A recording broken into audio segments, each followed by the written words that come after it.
My name is David Vine, and I want to tell you about my chapter in this book, Challenges and Prospects for the Chagos Archipelago, a book about the history and future of the Chagos Islands, islands where in the late 1960s and early 1970s, the US and British governments exiled the entire indigenous Chagossian people, so the US government could build a major military base on Chagossian's largest island, Diego Garcia, this island here.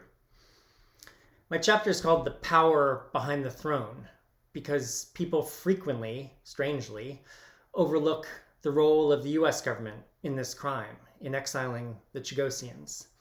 While both the US and British governments clearly bear profound responsibility for the crime, the US government was and is the senior partner in this crime, the power behind the British throne.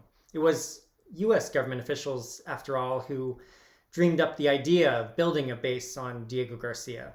It was US government officials who insisted on expelling the Chagossians.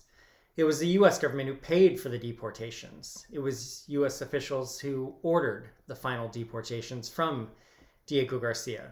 It was US Navy personnel who assisted British government agents in killing the Chagossians' pet dogs on Diego Garcia. Yes, you heard that right. It was US officials who helped their British government counterparts in covering up the crime.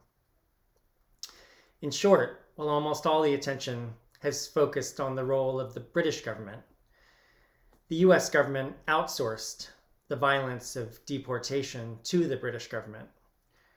Beyond showing how the US government has always been the power behind the British throne, my chapter insists that the US government must repair as much of the damage as possible by paying compensation and by allowing Chagossians to go back to all their islands, including Diego Garcia, where they could live side by side with the military base as civilian populations do around US bases worldwide.